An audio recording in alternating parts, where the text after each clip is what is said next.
Assalamualaikum warahmatullahi wabarakatuh. Salam safety dan healthy serta salam sejahtera untuk kita semua. Seperti biasa, sebelum memulai pembelajaran saya akan memperkenalkan diri terlebih dahulu, saya Ibnul Al-Jauzi Amri. Pada kesempatan kali ini, saya dipercayakan untuk membawakan mata kuliah pengetahuan dasar sistem pertambangan. Adapun topik bahasan pada pertemuan kali ini adalah mengenai job safety analysis. Sedangkan sub-sub bahasan dalam topik bahasan tersebut adalah sebagai berikut. 1. Pengertian dan prosedur pelaksanaan job safety analysis. 2. Urgensi penerapan job safety analysis. 3. Kapan job safety analysis digunakan? Baik, sebelumnya, saya ucapkan banyak terima kasih karena rekan-rekan sudah bersedia meluangkan waktu untuk belajar pada hari ini. Kita masuk pada pembahasan yang pertama yaitu tentang pengertian dan prosedur dalam Job Safety Analysis.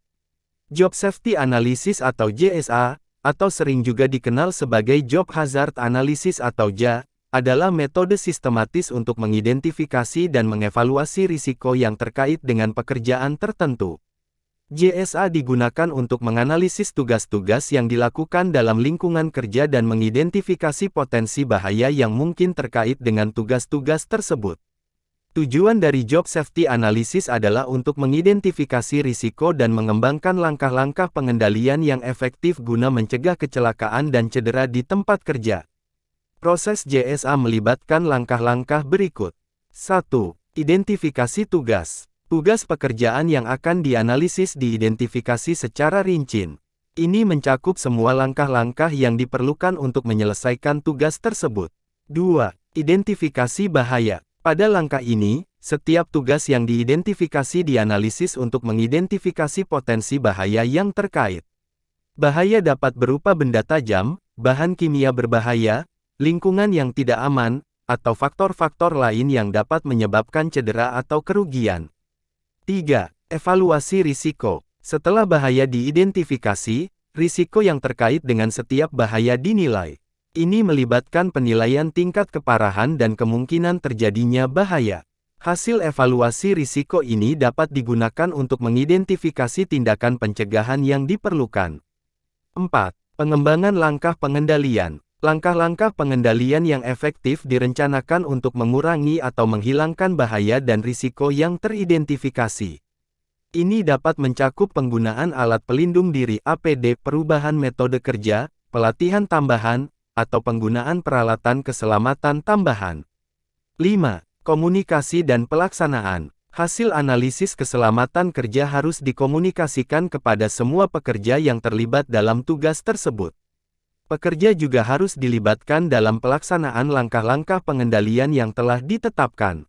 6. Pemantauan dan evaluasi. Setelah langkah-langkah pengendalian diimplementasikan, pekerjaan dan proses keselamatan harus dipantau secara teratur untuk memastikan keefektifan langkah-langkah tersebut. Evaluasi berkala juga diperlukan untuk mengidentifikasi perubahan dalam lingkungan kerja atau prosedur kerja yang mungkin memerlukan perubahan dalam analisis keselamatan kerja. Job safety analysis sangat penting untuk menciptakan lingkungan kerja yang aman dan mencegah kecelakaan serta cedera yang tidak diinginkan. Dengan mengidentifikasi bahaya dan risiko sebelumnya, langkah-langkah pencegahan yang tepat dapat diambil untuk melindungi kesehatan dan keselamatan pekerja. Baik, kita sudah bersama-sama mempelajari tentang pengertian job safety analysis. Kali ini, kita akan bersama-sama membahas tentang urgensi dalam penerapan job safety analysis. Penerapan Job Safety Analysis JSA memiliki urgensi yang tinggi dalam lingkungan kerja. Berikut adalah urgensi dalam penerapan JSA yang sangat penting untuk diketahui. 1. Pencegahan kecelakaan dan cedera. JSA membantu mengidentifikasi bahaya potensial yang terkait dengan pekerjaan tertentu. Dengan menganalisis tugas-tugas secara rinci, JSA membantu mengidentifikasi risiko dan mengembangkan langkah-langkah pengendalian yang efektif. Dengan demikian, JSA membantu mencegah kecelakaan dan cedera yang dapat terjadi di tempat kerja. 2. Keselamatan pekerja. JSA berfokus pada keselamatan pekerja dan membantu menciptakan lingkungan kerja yang aman. Dengan mengidentifikasi bahaya dan mengembangkan langkah-langkah pengendalian yang tepat, JSA membantu melindungi kesehatan dan keselamatan pekerja. Ini juga membantu mengurangi risiko kerugian yang mungkin ditanggung oleh pekerja. 3. Kepatuhan hukum. Banyak yurisdiksi dan regulasi keselamatan kerja mengharuskan perusahaan untuk melakukan analisis risiko dan mengadopsi langkah-langkah pencegahan yang tepat. Dengan menerapkan JSA, perusahaan dapat memenuhi persyaratan hukum dan menghindari potensi sanksi dan tuntutan hukum. 4. Efisiensi operasional. JSA juga dapat membantu meningkatkan efisiensi operasional. Dengan mengidentifikasi potensi bahaya dan risiko sebelumnya, tugas-tugas kerja dapat diatur ulang atau disesuaikan untuk mengurangi waktu, tenaga, dan sumber daya yang diperlukan. Langkah-langkah pengendalian yang tepat juga dapat membantu mengurangi kerugian, pemeliharaan peralatan, dan waktu henti produksi yang disebabkan oleh kecelakaan atau kerusakan. 5. Kesadaran keselamatan. Dengan melibatkan pekerja dalam proses JSA, kesadaran keselamatan dapat ditingkatkan di tempat kerja. Pekerja akan menjadi lebih sadar terhadap bahaya potensial yang terkait dengan tugas-tugas mereka dan akan memahami langkah-langkah pencegahan yang harus diambil.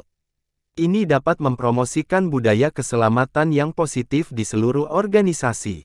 Setelah kita mengetahui urgensi dalam penerapan job safety analysis, sekarang kita akan bersama-sama mempelajari kapan diterapkannya job safety analysis dalam sebuah perusahaan. Job Safety Analysis JSA dapat diterapkan dalam berbagai situasi dan tahap dalam siklus kerja. Berikut adalah beberapa contoh kapan JSA biasanya diterapkan. 1. Pekerjaan baru. Ketika pekerjaan atau tugas baru dilakukan di tempat kerja, JSA dapat diterapkan sebelum pekerjaan dimulai. Ini membantu mengidentifikasi bahaya potensial yang terkait dengan pekerjaan tersebut dan mengembangkan langkah-langkah pengendalian yang tepat sebelum pekerjaan dimulai. 2. Pekerjaan yang berisiko tinggi. Pada pekerjaan yang dianggap berisiko tinggi, JSA sangat penting. Misalnya, pekerjaan yang melibatkan penggunaan peralatan berat, bahan kimia berbahaya, atau tugas-tugas yang melibatkan ketinggian atau ruang terbatas. JSA dapat membantu mengidentifikasi risiko potensial yang terkait dengan pekerjaan tersebut dan mengambil langkah-langkah pencegahan yang diperlukan. 3. Perubahan prosedur kerja. Ketika ada perubahan dalam prosedur kerja yang ada, JSA dapat diterapkan untuk mengevaluasi dan mengidentifikasi bahaya baru yang mungkin muncul. JSA memungkinkan perusahaan untuk mengubah atau menyesuaikan langkah-langkah pengendalian yang ada agar sesuai dengan perubahan dalam pekerjaan. 4. Insiden atau kecelakaan. Setelah terjadi insiden atau kecelakaan di tempat kerja, JSA dapat diterapkan untuk menganalisis penyebab kejadian tersebut dan mengidentifikasi langkah-langkah pengendalian yang dapat mencegah terjadinya insiden serupa di masa depan. 5. Evaluasi rutin. JSA juga dapat diterapkan secara rutin sebagai bagian dari evaluasi keselamatan kerja yang berkala. Ini membantu memastikan bahwa risiko dan bahaya yang terkait dengan tugas-tugas kerja tetap diperbarui dan langkah-langkah pengendalian yang tepat tetap diterapkan. Penerapan JSA harus menjadi proses yang berkelanjutan dan melibatkan partisipasi semua pekerja terkait. Dengan menerapkan JSA, perusahaan dapat memastikan bahwa keselamatan dan kesehatan pekerja diutamakan dan risiko kerja dikelola secara efektif. Baik rekan-rekan, itulah beberapa pembahasan terkait dengan Job Safety Analyst dalam mata kuliah Pengetahuan Dasar Sistem Pertambangan. Tentu kami berharap, melalui materi rekan-rekan dapat mengetahui tentang Job Safety Analysis, sehingga rekan-rekan lebih bisa memahami bagaimana penerapannya di tempat kerja. Atas waktu dan kesempatannya, kami mengucapkan banyak terima kasih. Wassalamualaikum warahmatullahi wabarakatuh.